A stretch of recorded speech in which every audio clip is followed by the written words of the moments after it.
Hi, everybody. Welcome back to Check This Book Out podcast. I'm Madeline, Knight in Training. And I'm Hannah, Moth in Training.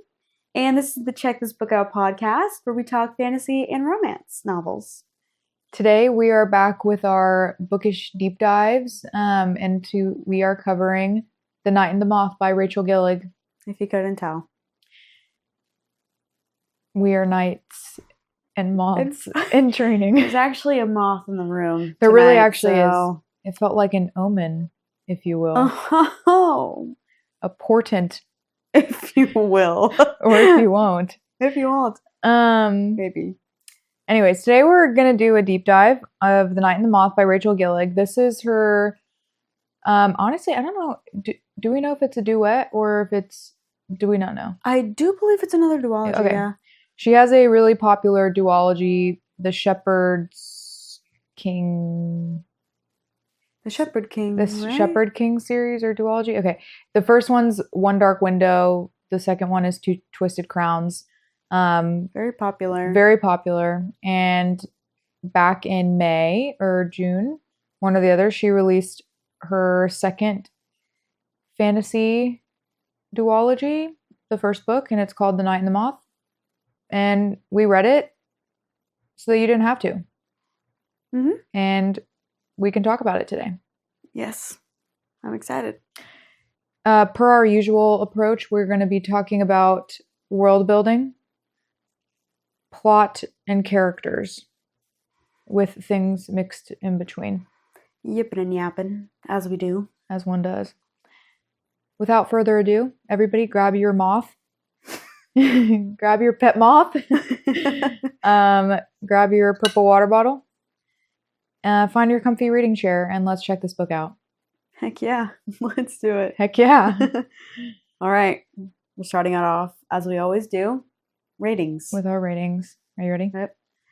3, 2, 1. 3. 3.5. Ooh. I'm kind of afraid of the internet right now, I'm not gonna lie. Ooh. Ooh. King Julian. Mal and I are really obsessed with the King Julian. What is his Mort? Moto.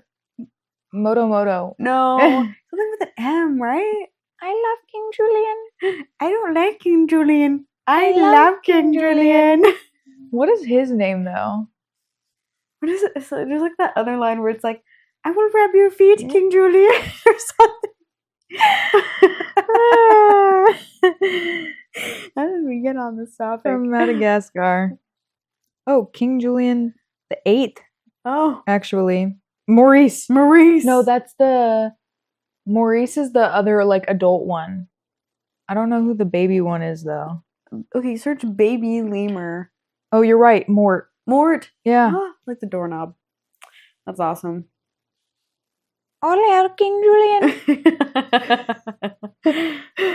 Anyways. I give it a 2.5, King Julian. I say 3 stars, King Julian. Anywho, yeah, I'm sorry. Yeah, let's check. I need to remind myself what the average rating of this book is. Rather high right now. Okay. As of today, August 18th, the average rating is 4.35 stars with almost 90,000 ratings.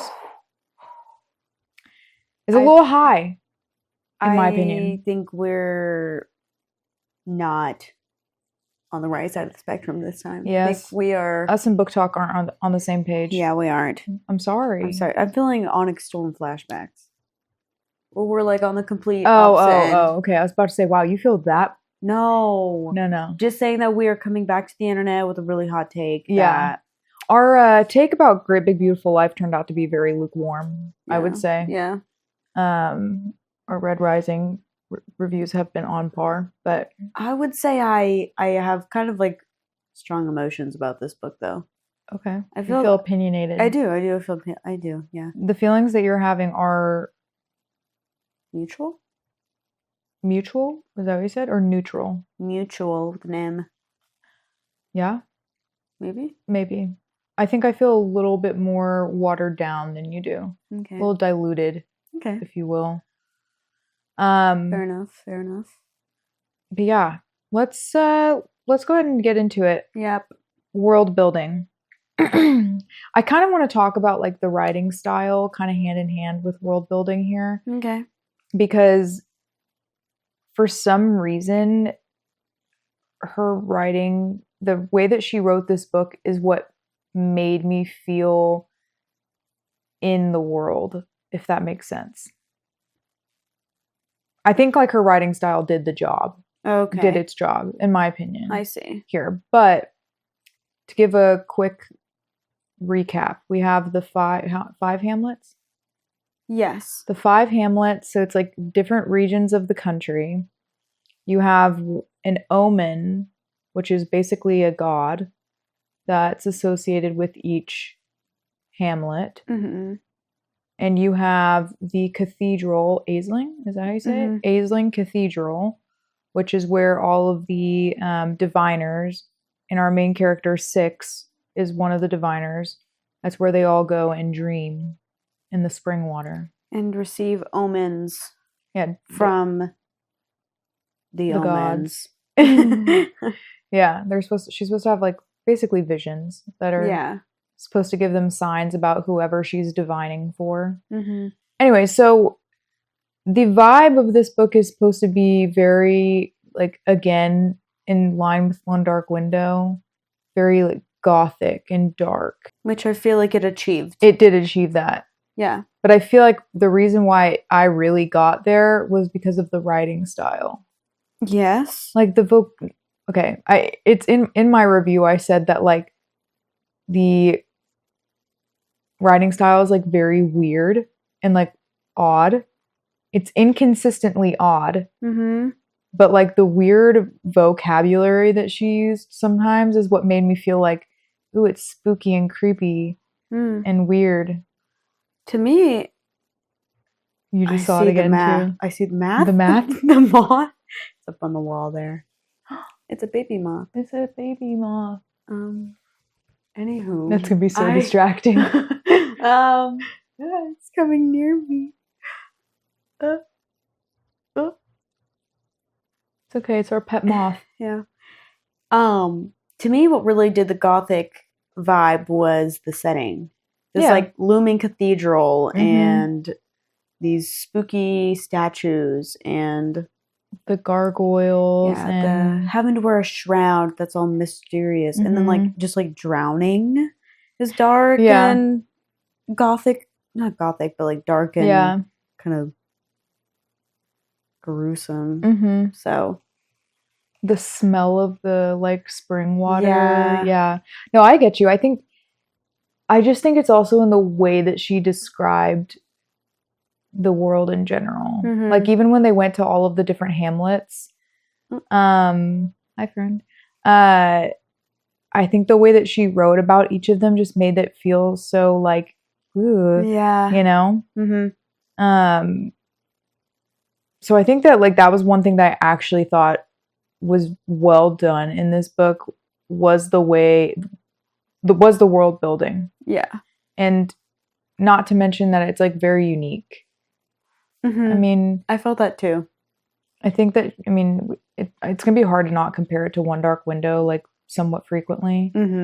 But One Dark Window to me was also very unique. Like I'd never read anything like that before. And this book is kind of a similar vibe. Yes. I think. I do think that they're very different, which is great. But I do think that they both tried to really achieve like that dark kind of eerie vibe. In the ways that they're different from like all other books is the way that they're similar to each other. Yeah.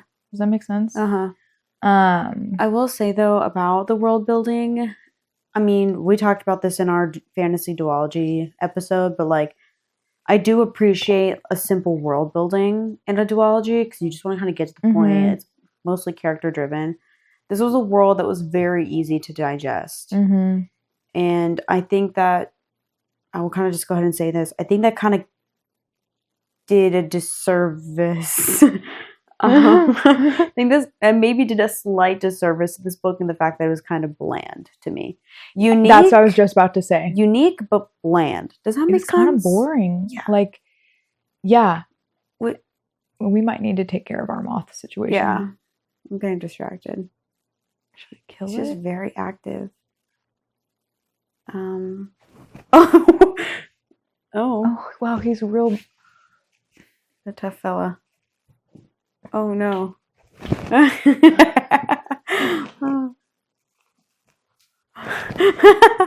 Oh, there it is. There it is. Okay, it's down. It's down. Yeah. Okay. Post moth murder. Here we are. Okay, we're back. Sorry, I'm kind of out of breath. But I think that it was a little bland. And I agree with you. So you know what this is. I always struggle not to mix plot points in, but in the beginning, it's the first time she's drowning, and the way that they kind of like, I liked the mechanism to introduce the world building and the hamlets and the omens and the portents or whatever. Because very well done. Because how it happens is she's in the water, she's about to be drowned by the abbess, and the way that this preamble that the abbess gives every single time is the same thing, and it's the like story of how the dreaming came to be and about the portent or the omens and stuff like that. So great way to, while it was a really great mechanism, yeah, and like it was a good way to introduce the world building, it was boring as fuck. Yeah.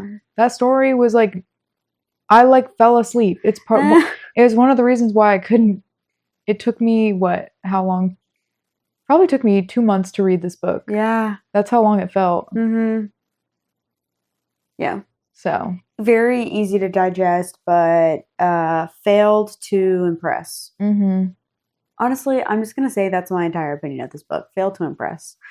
Not going to lie. It didn't give you what you needed? No, I mean, it did, but I was just entirely underwhelmed. Not going to lie. Were you entertained? No. No? Okay. See, for me, I was like underwhelmed, but also entertained. Well, I guess you could say I finished the whole book. Yeah. I was entertained. I was actively reading it, but like I wasn't entertained enough to be excited to read the second book at all. I agree. I probably won't read the second one. Sorry, Rachel. Sorry. I can't believe you've done this, Rachel. I can't believe you've done this, Rachel. Now my charger's not charging. Now my charger's not charging my iPad. And it's all your fault. Idiot. You idiot. I can't believe you've done this, Rachel. Also, the narrator of the book was British. I really liked the narrator for this book. So I thought you said that she made you sleepy. Oh wait, no, that was that One Dark Window. Yeah. Yeah. The world building, it was a unique idea. I liked the like gothic feel of it, and it was intriguing at the beginning. But then after you get past like the initial intrigue, you kind of get into like boring, underwhelming, and like, can we just get this thing over with? Yeah. And that's just from like simply like the world. I wouldn't even say that. I think the plot adds to those feelings, but it was very like two-dimensional. Yeah. When I read a book with this kind of spooky gothic feeling to it, I kind of expect like a jump scare or like a thriller kind of like, oh gosh, this is scary kind of moment that never happened. So you just kind of have this like anticipation building. No, not that. You're just kind of like, it's kind of like a Halloween fall read. Like it's kind of a little bit cozy because you're in like the vibe and you know, like you're in this setting and you feel like well immersed in it. But it's like nothing happens in it. You know, like you expect something like super gruesome and like jump scare, but like that never happens. Like I'm just kind of like, okay, I'm here for the vibe, but like I'm not getting anything like thrilling out of it. There's no like big plot jump that There stood wasn't a out big to plot me. bomb or anything. Yeah. It was just kind of stale the whole way. It's like she just wanted to pick this vibe that she likes to do and gave it to us. Like, I'm sorry to compare it to One Dark Window, but One Dark Window did a really good job of like keeping the, like, there were spooky moments where you're like, I'm kind of scared right now. Like, this is weird.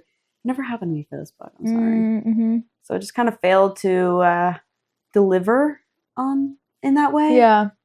Am I making any sense? Yeah, no, I Okay. get exactly what you're saying. It was like the vibe of it, like that dark gothic kind of gory, not gory, but you know what I'm trying to say. Yeah. Like it promises something when you pick to write a book or read a book with that aesthetic. Yes. It is a promise. Yes. For the type of action that you will get. Yes. And she did not deliver. Thank you. That is what I was trying to articulate. I get you. I'm right here. Yeah. Right here. Yeah, we're locked in. Yeah. So, yeah, I agree. I do think, like, in spite of all that, a dark, gothic, creepy world, especially in fantasy, is not, like, abnormal. Yeah. Having, like, her, or it's not anything new. Mm-hmm. The different, like, hamlets, aka the different regions, cities, or whatever, also not a crazy, it's, like, not a crazy concept. Mm-hmm. And having different regions being associated with different magic, also not a crazy concept. The coins thing, that was cool. Or, like, the magic item. Yeah. I thought that was cool. Yeah. I would say the magic system was probably the most interesting part. Mm-hmm. Like, I did think the concept of the omens, and they each have, like, these different items that have different abilities. I thought that was cool. I think it would have been cooler if it wasn't, like, some secret, you know? Like, if the whole population knew about that, imagine. Like, wanted them. Yeah. I feel like that would have been cooler, but their whole entire, like, mission of the book just felt so secret. Like, nobody in the world knows this except for us. Mm-hmm. The privacy of that added, like, an element that I don't necessarily think I enjoyed about the book. Felt a little bit more, like, lower stakes. Kinda. Yeah, it really did. Yeah. I totally agree. But yeah, the magic items was very interesting. Like, it, and it also, I think, is kind of a magic system that she prefers. Like, for example, One Dark Window, kind of a similar thing. Like a magical item. A magical item. So I think that she does a good job with that. Yeah. I think my favorite part about the magic system was the divining itself. Mm-hmm. That's when I finally was like, "Oh, whoa, this is cool." Is when she was divining, like watching her go through each of the steps. Like, oh, here's the coin, and then she falls, and like she's like injured in this like weird dream. That to me was the most fascinating. I honestly wanted to see more of that. Yeah, we only got to see it like twice. Yeah. Yeah, I guess the other time was the moth. Like, she saw the moth, but well, no, she divines once for Rory, and she divines for the king. Yeah.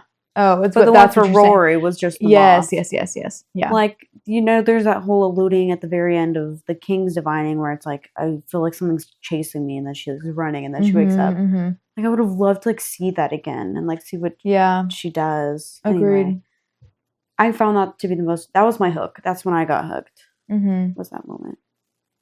Yeah, I thought in general, I think the first like 10-15% was like quite good. But then there's like a point where it's like when they went to the carnival or whatever, and I was like, oh, this isn't very, I wasn't very enraptured anymore. But I think that actually personally has to do more with the characters, which we can talk about later. Yeah. I feel like I've kind of said my piece about world building. Let's see, we talked about the magic system, we talked about the setting. I feel like I kind of now can just like go into plot. Yeah. I will say I like the world building, the magic system. That was probably the most well done. For me, what really, really fell flat was the plot. kind of like I said, or Madeline articulated, that just what you would expect in this kind of book just didn't really come through. And like you said about the secret, like it all kind of being a secret, it felt like just like low stakes, and it was so predictable. Yes. There are some times where there's like good foreshadowing. Yeah. Like I think that foreshadowing can still be well done, even if it's like super easy to predict based on, like, that's what foreshadowing is supposed to do, is it's supposed to like hint at things, right? But some people don't like it when it's too, like, it screams too loudly and it's too obvious. And I think that's okay when it's like once. There were like 5 things that were just so obvious from the get-go that it was going to be the king. Yeah. It was so obvious that he was going to become like traitor. Yeah. Like, and so when I got to the end, I was like, boring. Yeah.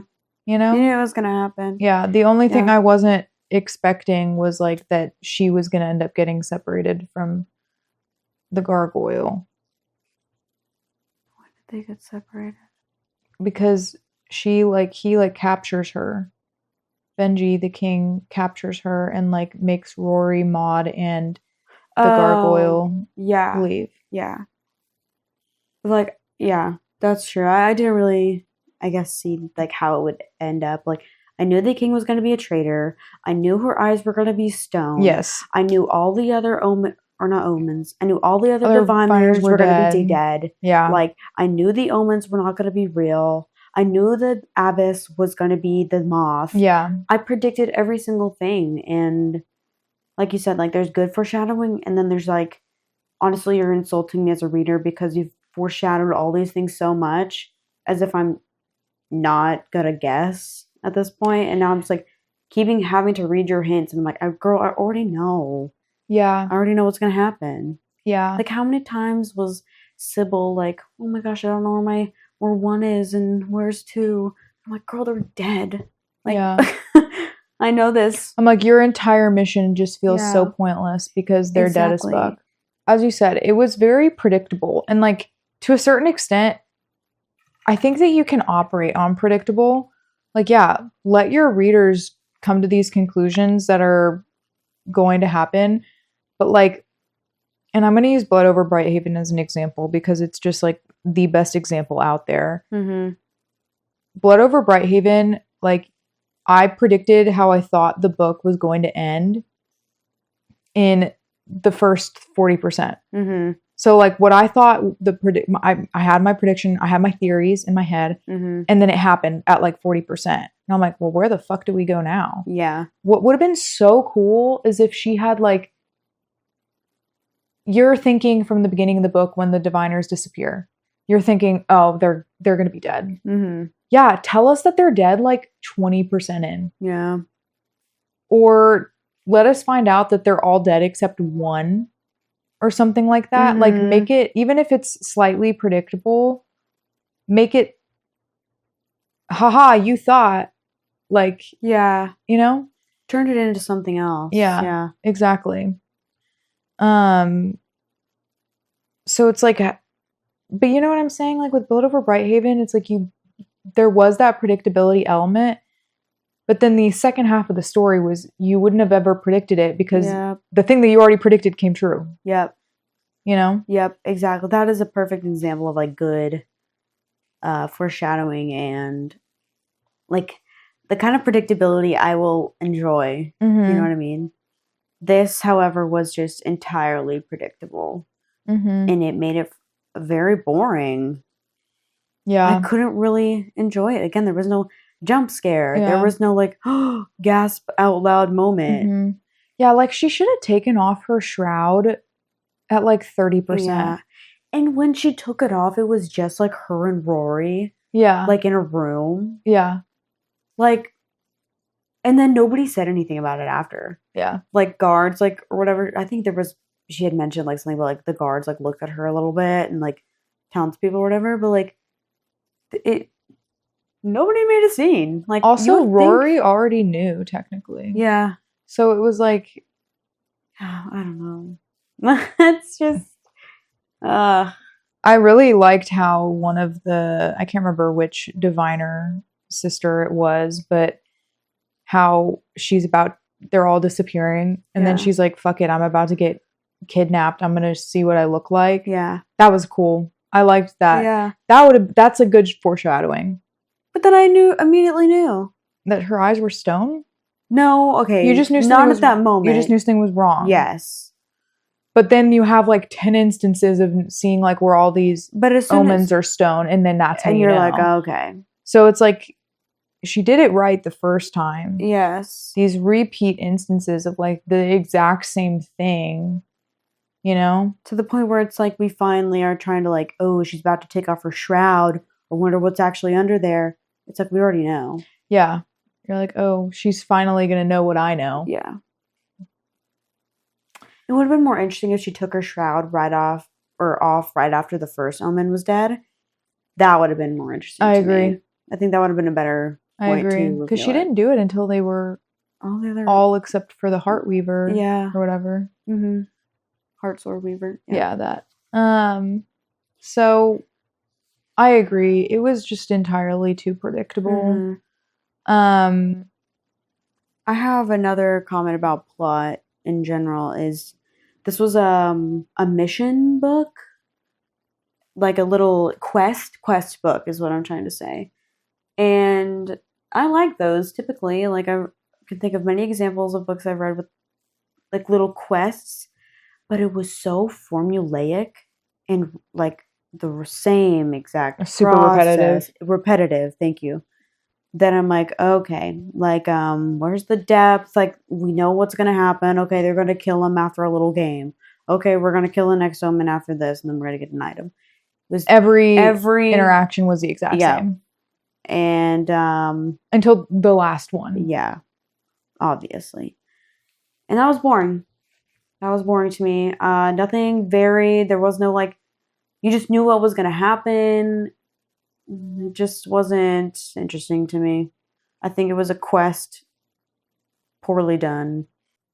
Okay. Well, I feel like maybe now that we've talked about plot line in general, we can go sequentially hit like some bigger, like the big plot points. We've talked about the way the book in opens general, with the way with her dreaming. Yeah. Enter Rory Mendacious. Is that his last name? Yeah. It's such an interesting name. Yeah. We may just have to like interweave character development here. Rory, the way we meet Rory, okay, so like he's on the horse and his horse is like weird, and then he storms out he's of the king's reading with his eyeliner on. Yeah. I forgot about the eyeliner. I'm just kind of like, okay. They meet in like the little dining hall, whatever, when she runs into them. They're drinking the water, the whatever. The spring water. I just thought it was kind of interesting and weird. I was like, my initial thought, is Rory the king? And like Benji's like a coy? Yeah, a decoy. A decoy, yeah. I thought that too. Yeah. Also, Maud's age, I did not expect her to be so much older than them until she starts to like tell her story. I'm like, whoa, you're like 40. Yeah. Whoa. You're like mother to them. Your mother. Like the age gap between all three of them. We have like 40, 26, and then 16 or something. Yeah. Like one of the things about plot, and it's a little bit character related, but like ultimately I think it's more plot driven. The way that Rory and I feel like so many like fantasy romancy do this nowadays. It's like it starts off with like all this weird enemies set up to be an enemies to lovers. Like, yeah, Rory and Six meet, and then it's like they're mad at each other. Like, she threw up on his boots, and he's gonna hold that against her for forever. But like, the way that they meet, you think they're gonna hate each other for the rest of time. Like, they're never going to get along. Mhm. That's like the impression that you get that the author is like leading you towards. Yeah. And it's not like that at all. Mm-mm. She wants you to think that he's a huge asshole and like so grumpy and stuff, but like that's quickly debunked. Yeah. Yeah. But it's false. It Yeah. feels forced and fake. Yep. Because you get like 3 more chapters in and he's not like that anymore ever again. Mm-hmm. I hate that. Once they start on their journey, he really isn't. Yeah, I really, really hate that. I don't like how authors are like basically making it seem like at the beginning of their books that it's going to be something that it's just not, just so they can slap the enemies to lovers label on it. Mm-hmm. Like, that's not enemies to lovers. Mm-hmm. I frankly That's hate miscommunication trope from first sight. Yeah. I frankly hate the way they met and interacted at first. Same. The whole like she went up to him at the dining hall and was like, take me out of here and show me around.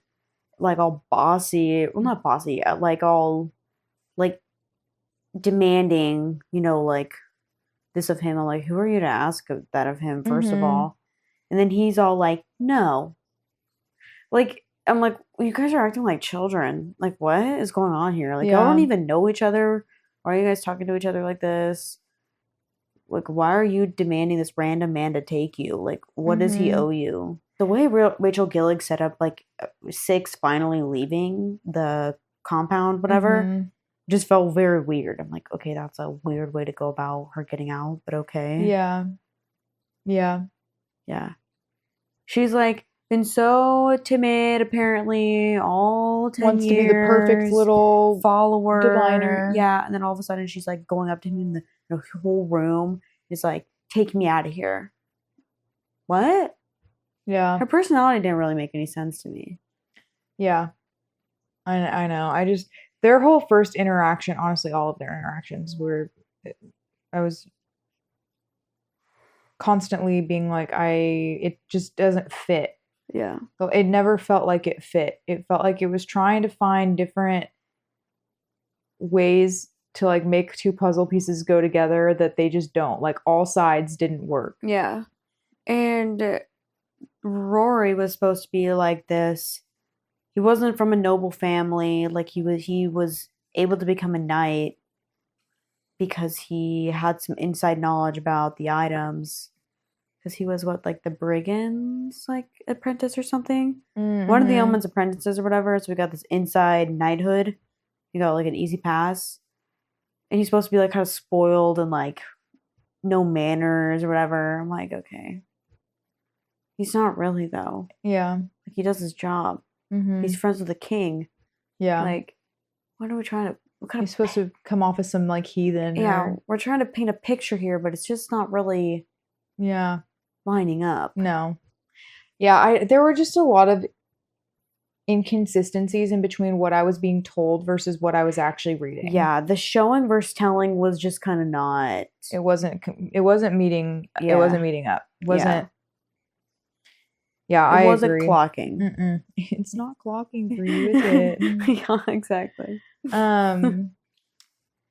So I guess after they meet, because like also that was one foreshadowing piece is that they're drinking the spring water. Yeah, because they want to know what all the hype's about. Yeah.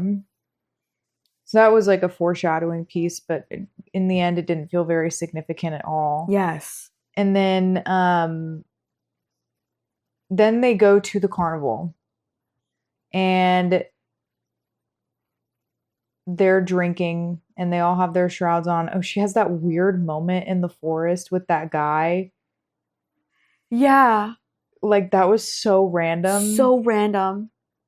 It's just so She's weird. like, I want to feel alive. I want to fuck a man in the woods. Actually, never mind. Never mind. This feels... I only did that to make you jealous, Rory. Yeah, this feels superficial, so actually I'm not going to. Actually, I'm not the type for hookups. Yeah. Literally. That was like her... What was that? What was the point of that? I don't... She was trying to make him jealous. Yeah. I don't know. It did nothing. Yeah, it didn't make any sense. They have that weird moment. They go to the fair. They all get drunk. And then they do the challenge thing. Yeah, who That can was- push Rory over? Yes, that was actually probably the only funny part in the first Yeah. 50%. Yeah. I thought that, okay, while I thought it was very funny that she's supposed to be like so strong that she could tackle him like a football player, even Yeah. with his armor on, and take him down because she picks up rocks every day. I have like a super hard time imagining I her like know. arms. I don't know. She's just yoked. I don't know who ever told me this, but somebody was like, you know who has the dream arms? Miley Cyrus. Like Miley Cyrus has like dream. Oh my gosh, my friend Bridget. Bridget told me this. Uh-huh. That she and her friends like want like Miley Cyrus arms because she's like perfectly toned in like a non-buff way. So maybe she has Miley Cyrus arms. She has great girl arms without Yeah. having man arms. Yeah. I honestly like, not that I look at pictures of Miley Cyrus a lot, but I I had can kind never- of picture it in my head. Yeah. I have to look it up now. Yeah. Look it up. But no, yeah, that part felt weird to me. I'm like, okay, are we for real? This like girl that just like drowns all the time is like apparently strong enough to knock him over. No, I don't know. literally. It felt weird. The girl lives off this rotten spring water. Yeah. That's her only source of nutrition practically, and Yeah. yet And yet, she's she knocked taking him her over. creatine or whatever. yep. It kind of felt like a forced, like knife to the throat scene kind of vibe. That might be an old picture, but Yeah, she's got but some nice woman arms. yeah. Nice lady arms. Nice lady arms. Anyway, that just reminded me of that. But yeah, that part was probably the only like fun-ish part. Whatever. Yeah, and like the first half of the book, I Yeah. would say. Gets pretty serious from there on out, Yeah. frankly. Uh-huh. Because immediately they get back and girls just start disappearing left Yep. and right. Uh-huh. Yeah. The disappearances did make it interesting though. It did. At first, yeah, you're like, oh, I was like, oh, where's this going? everyone's disappearing. And then 6 is obviously last, and you're like, okay. Imagine how cool it would have been if 6 had also disappeared Yeah. and got killed. And And then the book ended. Yeah. then it's like all of a sudden new POV picks up. It's 10 years later. It's Sybil's granddaughter. Oh. Sybil's sister. Do we ever find out about her life? We know that she was a at one sick of the child. one of the houses. Yeah, she was sick. Sick child. That's all we know. But yeah, the disappearing was like, oh, okay, that was a little spooky. But then again, it's kind of anticlimactic. She tries to tell the abbess about it, and the abbess is just like, okay. Yeah. The gargoyles are out there trying to look for them. And then she just leaves with the knight and Yeah. the little, His rescue with the coin and yeah. time or teleporting or Yeah, whatever. destroying the gargoyles. And Mhm. and then they're off on their journey. And she's like, I'm only on this journey to find my sisters. And that's like That the only becomes reason why she untrue goes so quickly, though. so quick. Yeah. Like, honestly, for a decent amount, it feels like such an afterthought. You know? Mm-hmm. Just didn't feel like a genuine quest for her. Yeah. It was like, it felt more of a, I have nowhere else to go. Yeah. That's what it felt like to me. Yeah. And then in the last, like, 20%, that's when she really kind of buckles down. Mm-hmm. Yep. When she goes to see the first Omen, this is where it really started to feel anticlimactic to me, not gonna lie, is when they went to the first Omen and, you know, it was interesting the whole part about like, oh my gosh, like, wait, he's just like a person? Like, he's in real life? That was like weird. But then they fight and the Omen's kind of weird and like he's drinking her blood and you're like, what the heck? But then everything gets explained on like what the inkwell does and like how each item has magic and that like this limestone man is just a false god. You're kind of like, oh, that's underwhelming. These gods aren't real. In the book, the character, like Sybil, is like making out to be like, oh my gosh, my whole life is a lie. And I'm like, okay, well, this whole plot is Falling apart. falling apart. I'm Your like, life's a okay, lie. the magic is gone. Okay, so what? Okay, so this magic system is kind of like not really as intriguing. These are just like weird people that are like 500 years old, and like you're gonna kill them all. So like, That's a really good point.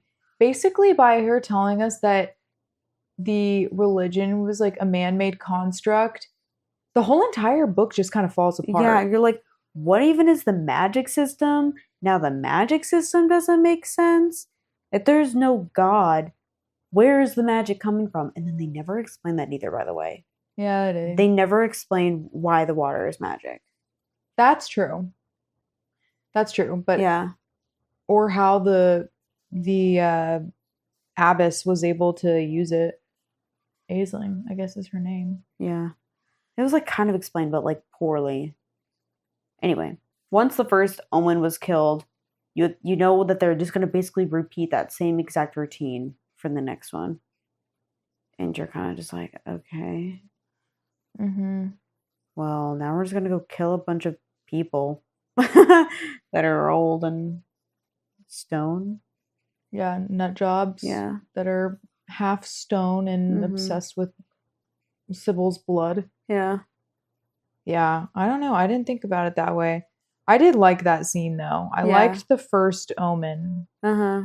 Can we talk about how before this I had no idea what the fuck a portent was? Yeah, I had never heard of that word, not gonna lie. I had neither. Yeah. Then we're just throwing it around left, right, and center because you need another word, a synonym for omen. Can't say omen too many times. No, you can't. Yeah. Especially now that they're like both a thing and a person. So portent. A portent. Yep. It sounds very sophisticated. It does. It added to that like writing style vibe I was talking about. A little. She used fun eloquent. words. Yeah. Yeah. But I mean, you're right though. After they get to that first, they deal with the first Omen. They challenge him. It becomes so repetitive. Mm-hmm. Immediately, yeah. And you don't really get any answers out of the first Omen either. Like, they didn't learn anything useful. They didn't learn anything from him. Like, who started all this? And, like, where did he come from? And, like, why is he doing what he's doing? Like, you know? Like, also the fact that the Omens literally do nothing. They have no purpose. They don't do anything. They're literally a symbol. He's like, I keep the history. Okay, not really, though. Like, you don't have any magic. You just have this inkwell that you don't do anything need. with. Yeah. You literally don't need anything. Like, what do you... He's not contributing to, like, any real... First of all, like, no, he's not giving out omens. Like, he's not even doing that. Yeah. He's just, like, living in a hamlet. Like, he has no real... Purpose. You know who also, like... It's not that they didn't have a purpose, but it's more like their motivations I didn't understand. And potentially that's because I just didn't read closely enough. Benji. I understand that he's this boy king and that he needs things to legitimize his like leadership because of his grandfather being stoned. Etc. And so that he doesn't look crazy. Mm-hmm. But like, what other reason did he have for like gathering all of the magical objects aside from the fact that he's like, oh, the injustice that we've been lied to all this time as a society? There's that. And then to the fact that he wanted to like legitimize his throne a little bit more, or like his crown. Yeah, I think it's just a power thing. Like, there was that whole piece of the religion of like the king will never, you know, he'll be a servant to this religion. Like, he won't take up a mantle or something to the take up the mantle. Yeah, exactly. There was like that phrase. But I just don't really get why. Like, how did this 17-year-old boy end up so power hungry that he betrays his family and friend. I don't know. And maybe it's just because we haven't been like exposed to enough of Benji yet. Yeah, Like maybe that's a book too, but like I just felt so confused by why he felt the need to betray them. Yeah, I don't get it either. I don't get the motivations of everything here. I know. It just, I kind of felt like I was just kind of like, wait, what? Especially because nobody else knew about it but them. Exactly. Like, literally only this knighthood and Sybil knew that they were debunking and destroying this entire religion. Like, nobody else knew. Like, why did they feel the need to, like, destroy a whole cathedral building? For what? Like, nobody else knew why, or, like, nobody else knew what was going on. Yeah, nobody else was going to understand. It wasn't, like, a powerful image to the entire kingdom. Yeah. Well, like, what's stupid is that he is like, we're going to tear down this religion, right? Like, the Omens weren't benefiting from the religion at all, except that they got to drink the spring water that they were addicted to. They served no purpose in the sense that, like, they also, like, they weren't giving, but they also weren't getting either, aside from being bribed to not show their face. But Benji's whole point is that he's like, our whole entire religion and society is a lie. I'm going to expose that lie. I'm going to get all of the magical objects, and then we're going to, like, take down the system, kill the Omens. Right?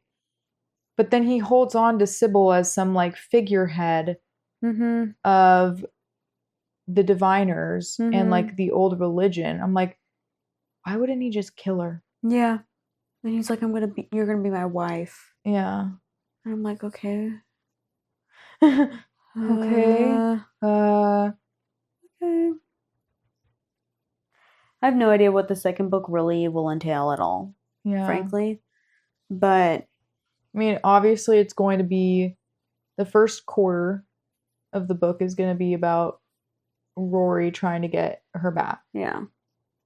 And there's going to be some false wedding.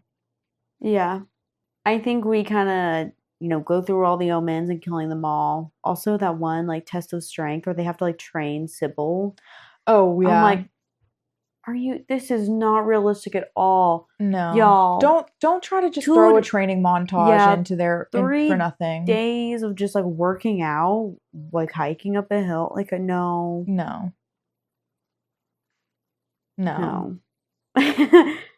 It felt like a throw in popular fantasy romance trope. Yeah. That's 100% what it was. It was just random and boring and forced, and I'm like, okay. And then she wins, and you're like, okay, yeah, that would, like, not actually happen though. Well, she did, like, practically die. Yeah. That's true. Doesn't at one point she become kind of, like, suicidal?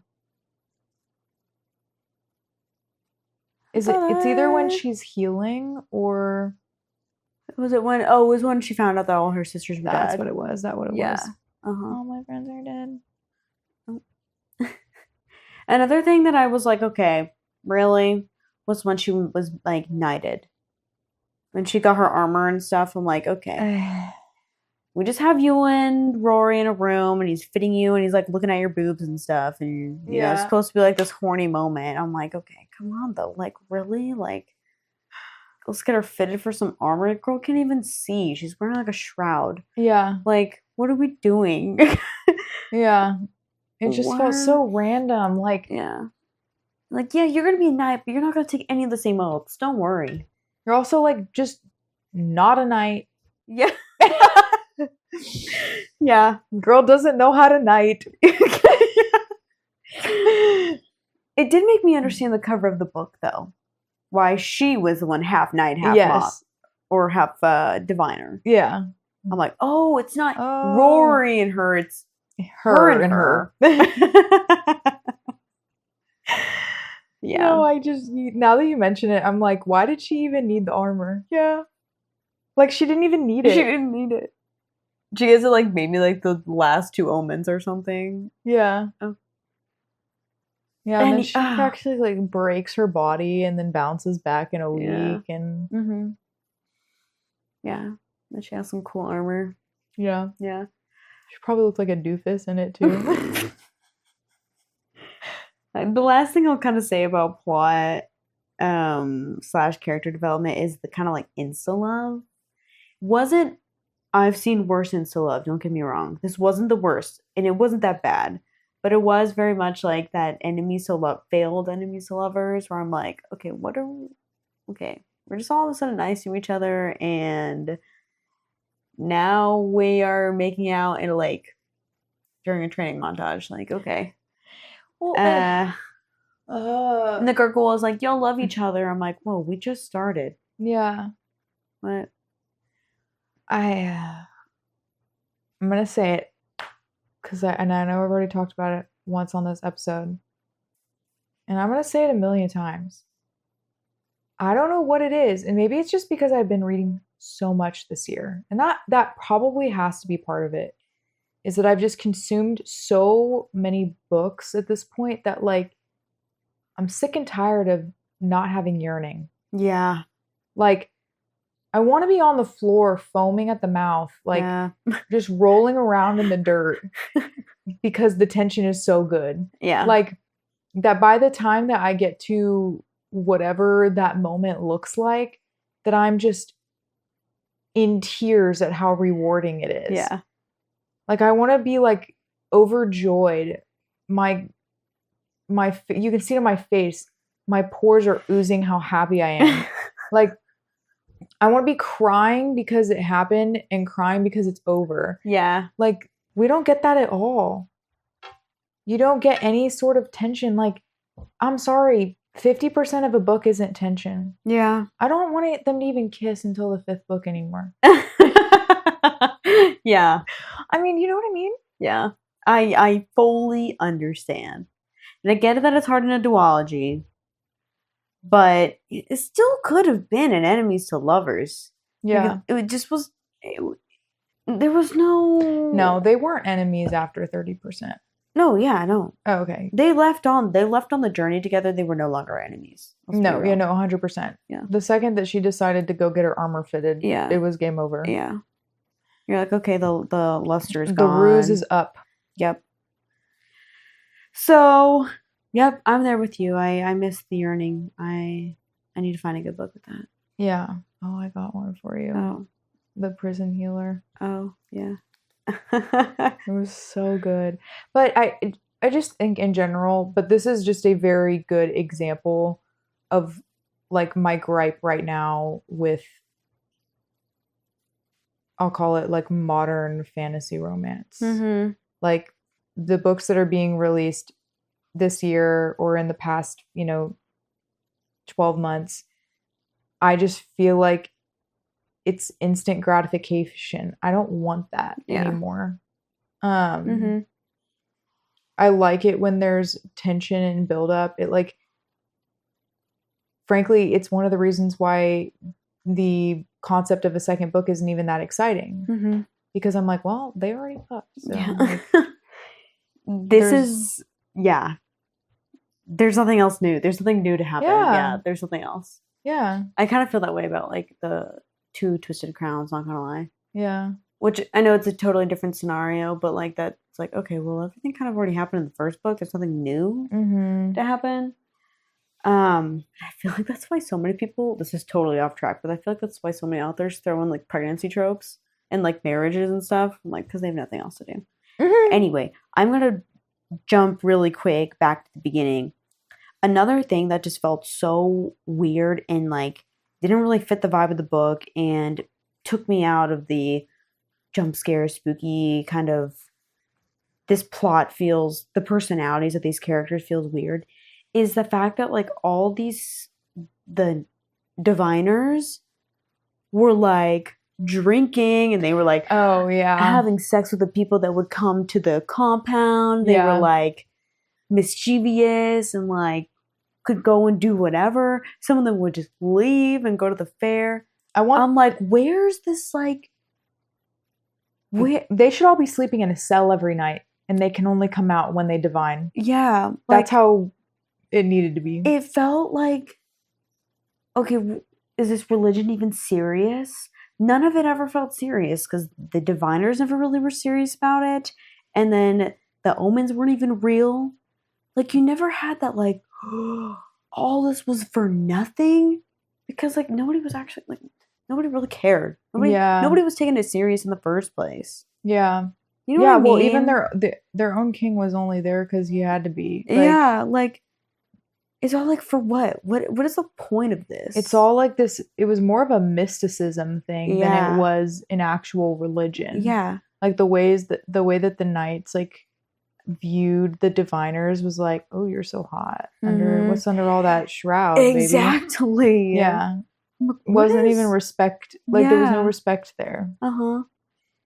Yeah. Interesting. I just was like, I don't know. I wish I could think of another example of a book that does kind of like the religion figurehead as a main character or whatnot, but I can't. But like, it just felt so unserious from the beginning. I'm like, these personalities are not what I pictured at all. Yeah. Anyway, sorry to jump back. I really wish that like at least one of the diviners had still been alive. That would have been. It would have been nice to see like a female friendship. Maud doesn't count. No. Maud is mother. Maud is mother. One of my disappointments, I'll say, is that obviously I really just like a found family kind of situation. You know, she loses the only thing that she's ever known as a family, and steps into this circle of Maud, Benji, and Rory. And you're like, oh, this is going to be her family now. And then, like, end of book 1, ruined. Yeah. Like, that was disappointing. I was like, you can't get that back. Like, she can end up with Maud and Rory again. Like, they'll find their way back together, obviously. But, I mean, that just speaks to how predictable this book is like, I'm already predicting all the things that's going to happen in the second book. But you're not going to be able to get back that found family element, which is something that I actually enjoyed for about 20 minutes. Another thing about found family is like, it made me just like so sad that she never really was nice to the gargoyle. Like, she was just kind of like mean to him. I'm like, he's the best part about this book. No, I was going to bring it up. I was like, should we talk about him next? Hilarious. Yeah, no. He never even had a name. Well, he did have a name. Okay, in the end he did. But like, that was probably the best well done piece of this book. And I predicted it though. I predicted it too. But it was kind of nice to have it be like full circle though. It was. Like, I predicted pretty early on that the gargoyles were like the old diviners, but like I didn't see it coming, the whole role of like the boys versus the girls and how he was like, I wouldn't have ever predicted that. Yeah. Quite frankly, I did like the ending. Not the very ending, but I liked the part in the Heartstone. The Heartsore Weavers. Yeah.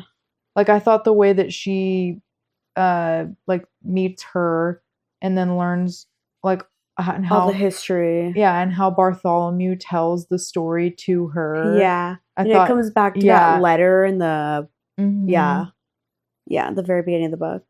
Yeah. And you're like, why do they always call each other Bartholomew? Like, what?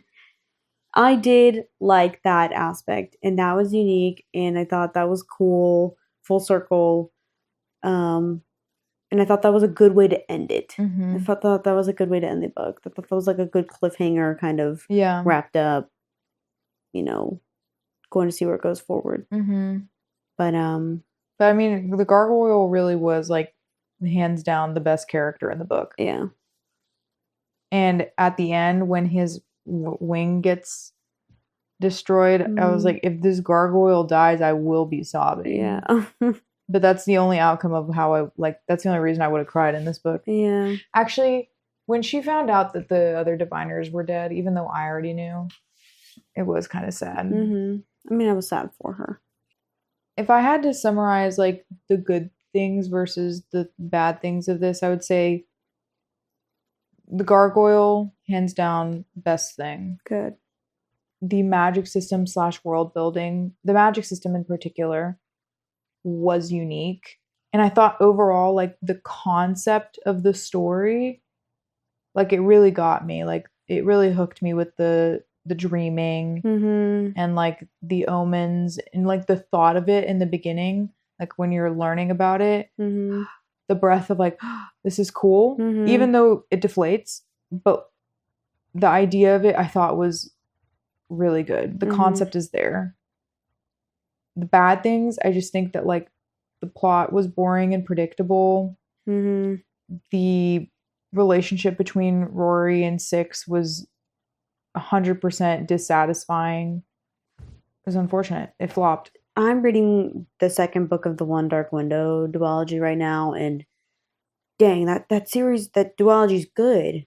And I read it because I'm like, I need to understand what the hype is about Rachel Gillig, because this was, like, really disappointing. And so, yeah, I do not think that this book is anywhere near as good as One Dark Window. And it's the second book in that. And I think that Rachel Gillig does a really good job at the eerie gothic vibe. I think that she does that very well. I think she's good at creating an interesting magic system. But in this book, it was so counterproductive because, is that a word? Counterproductive? It was counterproductive because then she just dismantled her entire magic system.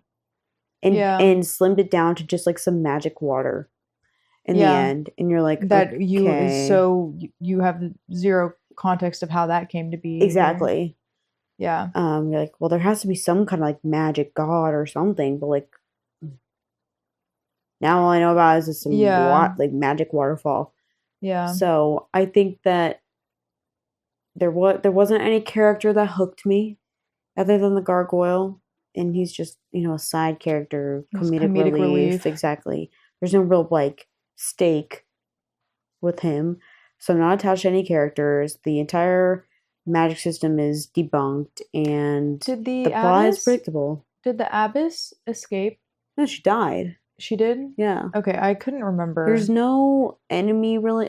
The king, I guess, but he's like, okay, he's just, like, some boy. He's just kind of boring. Yeah. I don't know. If the abbess had escaped and we had seen, like, another, like, she had been, like, the big bad villain, you, like, have to, like, find her and kill her, that would have been more interesting than just, like, okay, now it's, like, the king versus Sybil. So I think I asked you this whenever we talked about it a little bit while we were in Europe, but did you ever end up reading the author's note? No. Or the acknowledgements, I mean? I don't think so. Okay, I'm going to read it. And I remember you texting me when you started One Dark Window, and you were like, doesn't even feel like the same author. Yeah. Like, this is two totally different people, it feels like. Yeah. And I hadn't finished the book yet, but sometimes I'll read, like, the acknowledgement, sometimes I won't, but I decided to keep going. Okay, this is what she says. Bear with me, there's a story yet to tell. Once there was an author who caught COVID, and it took her a long time to recover, and even when she thought she had, fatigue and brain fog remained like a bad house guest, long overstaying their welcome. Then the author grew tired, then sad, and then hopeless, and she worried. To be fair, worry warranted no immediate alarm. It happened to this author often and spiritedly. But she was writing a fresh book, and the two that had come before it were doing well, something to celebrate and decidedly not worry over. And yet she was struck down by fear that her brain fog would not relent, that writing a third book would prove impossible, that it would have taken a bereft of creativity of magic.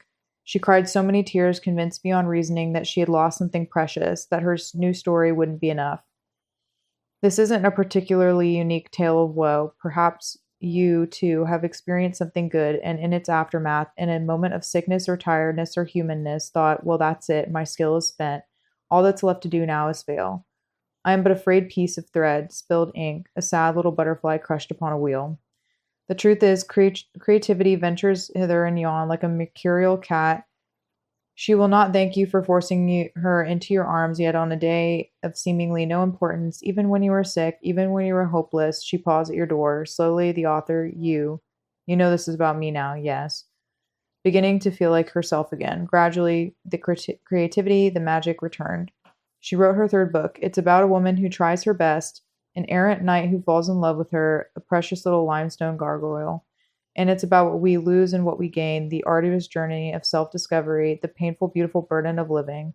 I hope you've enjoyed it. To me, that it's enough. So, I don't know. I thought that like that provided, especially having read both, you know, One Dark Window and The Knight and the Moth, I thought that that like for me at least provided context for this book. Like it sounded like she really struggled to write it, right? And it sounded to me like she wasn't even really happy with it. Yeah. In the end. Because it, you know, at the very last sentence it says, I hope you enjoyed it. To me, it's enough. That sounds like I somehow finished this book by some grace of God and I put it out there, and if you like it, I did my best, kind of thing. And you saying like it felt like it was written by a totally different person. I was like, well, I mean, she kind of it was. yeah. She kind of told us this is not like I'm a totally different human than I was when I wrote One Dark Window. So, I mean, all that said, like this one just wasn't for me. Like, was I entertained for the most part? Yeah, I finished the book. Even if we hadn't been doing an episode, like I still would have finished it. I wouldn't have felt pressured to finish it. Yeah. It was consumable. It was easy to consume. Yeah. And it wasn't too long or anything. Yeah. So, but I think that given the hype around it, way overhyped. Like way overhyped. Yeah. Unfortunately. Yeah. I don't think I will read the second one. Unfortunately. Just the thought of having to like try to remember this for like the next book to come out in a year or whatever. I'm just like, no. I'm okay. I am good. I would be interested to read like other things that Rachel Gillig comes out with. I would like to see something kind of different though. I think that if she tried to do something other than like the gothic dark vibe, I would like to try it. Because I don't really know where else she can take this, you know, how long she can track it out, you know. Yeah, I probably will read the next one. Okay. I mean, I just feel like I don't have any interest. Yeah. I mean, you don't need to. Yeah. I just think that personally I like have trouble saying no. I'm like that for some, but for this book it really is like yeah. Yeah. I don't know. In general, I think it was a disappointment. Like I was hoping for so much more, which just shows that like everybody has different taste, you know? Yeah. Like, this book really worked for some people, and frankly, like I can see why it would. Yeah. I can see why people who were already fans of Rachel Gillig's like really liked it. Yeah. It is a Rachel Gillig vibe book. Which I get, like if people really like that vibe, they would like this. Yeah. But to me most of it just didn't add up. Yeah. It just didn't, the puzzles did not piece in my head. So yeah. I just was not going to enjoy a quest, formulaic, repetitive, predictable book. Agreed. Sorry, internet. Sorry to disagree. Yeah, I'm sorry to be a downer. But we talk about the good, bad, and the ugly here on Check This Book Out. So we're going to share our thoughts, whether they're positive or unfortunately negative. Yeah, we hope that just because we weren't like negative, that we weren't the best of fans doesn't mean that. We hope that you were still watching and you know, listening, because I find that sometimes it's refreshing to listen to other people's opinions. Yeah. You know? I would kind of like to continue to be a pessimist. Oh. And read some 1-star reviews. Oh, okay. On that note, if you don't want to hear 1-star reviews, now you can leave. Just for fun. Just for perchance. funsies. I feel like maybe I should read a 5-star review too, maybe. Sure. Yeah? Okay, I'll start with a 5-star. Should we read one of each star? Sure. Oh, I have a good 1-star, or at least like a part of it.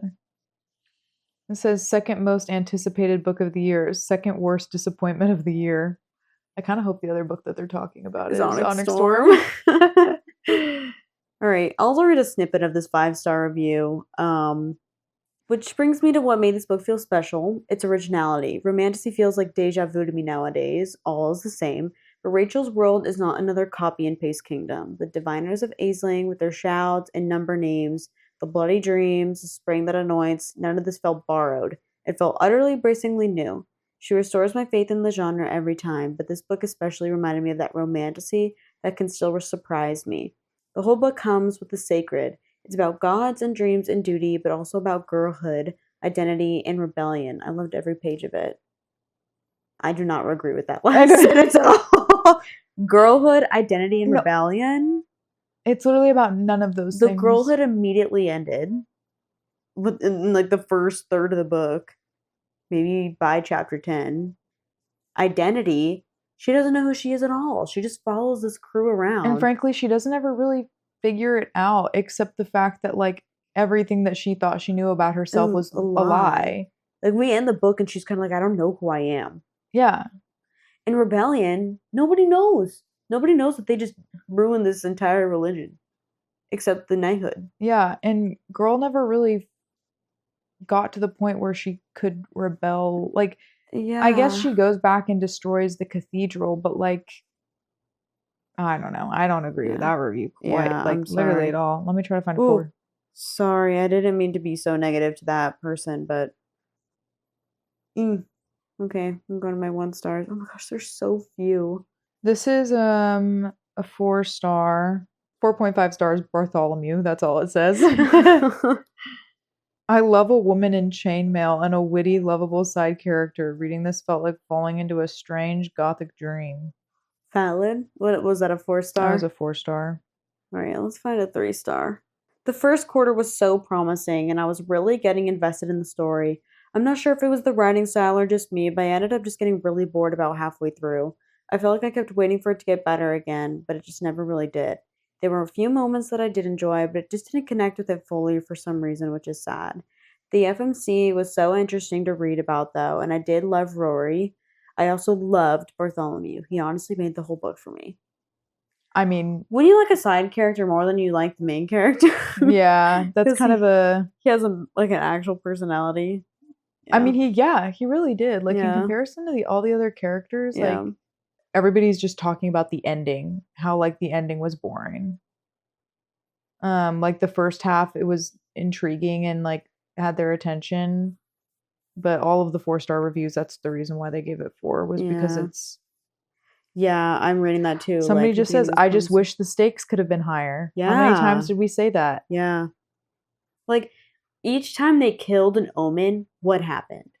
Nothing. Oh, let's travel to the next place. Yeah, like what if something had actually, like, been tied into the existence of the omens, but nothing was. Like all the trees die. Yeah, something interesting like that. Something that like Benji didn't know about. Like, what if he was like he thought he had it all figured out exactly how this was going to work out, but and then he kills he kills the first omen, and all of a sudden the sun drops out of the sky. Yeah, like that would have been. Oh my gosh. Okay, we're like rewriting Rachel the book. Us. Yeah, jeez. Okay. In my defense, I tried. Like, seriously, I tried. Tooth and nails. I genuinely wanted to like it, to love it, to treasure its words within my heart with a lock and chain, like I did so many books before, but I couldn't grasp it or even understand it. To dissemble it piece by piece like some kind of clockmaster trying to understand how the engine of this beast works. At some point, I thought to myself, well, maybe this is just a joke. That's tough. Yeah.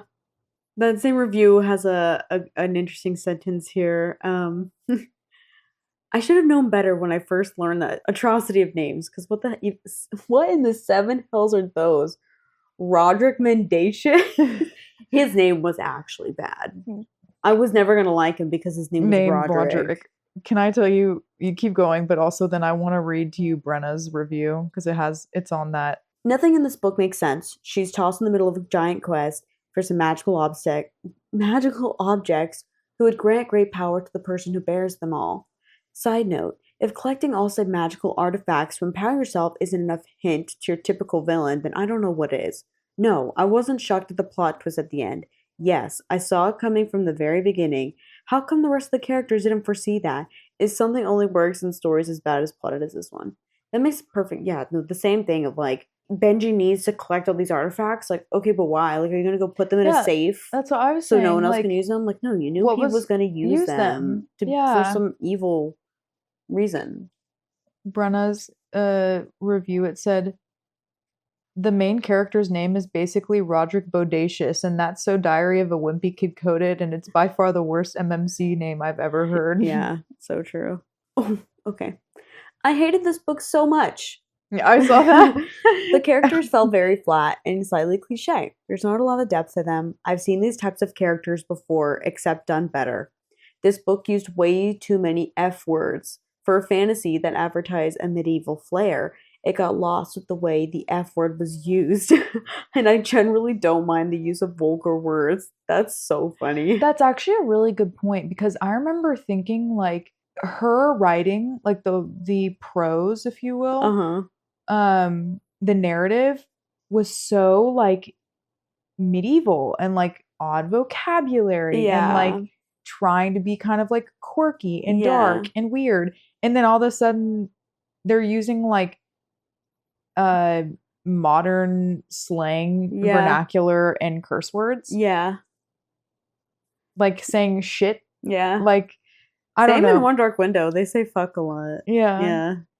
Like, at least come up with your own curse words. Like, that's one thing I enjoy about fantasy, is like seeing how the creativity of what your gory and bloody damn is gonna be. Like, you know what I'm saying? Yeah. Not very original. Everybody is pretty consistently saying in the 1 stars that they loved One Dark Window but hated this book. Yeah. And I feel the same. Basic baddie goes to Middle Ages. We don't like violence, but kick everyone in the crotch. If I hear oi one more time, I'm gonna die. With hate from a high fantasy reader. That's a great point. Like, Sybil hated violence, but yet like she's a part of this whole like murder quest. Literally. Yeah. Oh my gosh. The whole thing is repetitive. We go here and we do a thing and this thing happens. Then we go there and we do basically the same thing and pretty much the same thing happens there too. Yeah. The interactions between characters were just boring. Obviously this book is meant to be a slow burn, but the interactions are just so stale that the romance itself just sort of springs out of nowhere. There's no development or lead up to from enemies to lovers. They're just enemies, and then before you know it, they're in love. The ending is predictable. You've seen it from coming a mile away. Exactly. The only thing I don't get is that it was not meant to be a slow burn. There's no way. Yeah, there's no way. I feel so much agreement with these 1-star reviews. I'm sorry. Changing my review from 2 stars to 1, as I cannot justify adding an extra star just because I liked a gargoyle. Honestly, that probably was like a whole star for me. Same. Wouldn't give a rat's ass if anyone in this book lived or died. All those raving top reviews, we did not read the same book. Yeah. That somebody else just made a comment in the 1 star. It's like, too many characters. Yes. Trying to create too many different personalities. In a duology? Yeah, you don't have time. You don't have time. And that's one of the reasons why Divine Rivals is so perfect. Yeah. Hey, good point. Anyway, I've gotten out my negative energy. Do you have any other reviews to share? Why are people saying in the reviews that this is YA? I mean, maybe you were onto something. I would say it's more like maybe new adult. Yeah. She's 26. Yeah. So is he. Yeah. No, it definitely is adult. Yeah. Now that I'm thinking about it, I'm like remembering. There's a lot of people saying in here that this is YA. And yeah, like a lot of content? No. Like thinly shrouded nudity and that kind of stuff. Yeah. I'm not saying that this is one of those books But there have been like several book talk controversies recently where it's like people finding out that book talkers or other content creators have been like paid to positively review books that aren't disclosing it. Oh yeah. Oh, or that they're like positively reviewing arcs that they never actually read. There was a really big one about that recently, and I can't remember exactly. I don't know who it was. I didn't pay that close enough of attention, but I do know that there was one book talker who recently got just flamed because she's been positively reviewing arcs that she gets, but she wasn't actually reading them. That, or like, for, as I said, publishers are paying book talk influencers to speak highly of a book that maybe they don't actually feel that way. Yeah. Happens. Demonic storm. Anyway. That's all we got, though. Yep. Thanks for joining us. If you made it this far, I'm sure you feel the same way. Yeah, I would. Yeah. Probably. So sorry we you can't. Also were disappointed. Sorry we can't always be positive, but we Yeah. also don't feel the need to water down our opinions. Yeah. That's literally why we're here. Yep. But just giving y'all the real. Yeah. Thanks for joining us on Check This Book Out podcast. I'm Madeline Bookout. And I'm Hannah Bookout. And you should follow us on Instagram and TikTok, where we post a lot of fun reels and content. And meet us back in 2 Tuesdays from now for another episode. Any new releases? I'm looking for our new releases. September 2nd, Wild Reverence by Rebecca Ross. I know. I trust her with my life. Lots of good books coming out in September. But thank you again. We love you. We'll see you next time. Adios. Bye. Bye.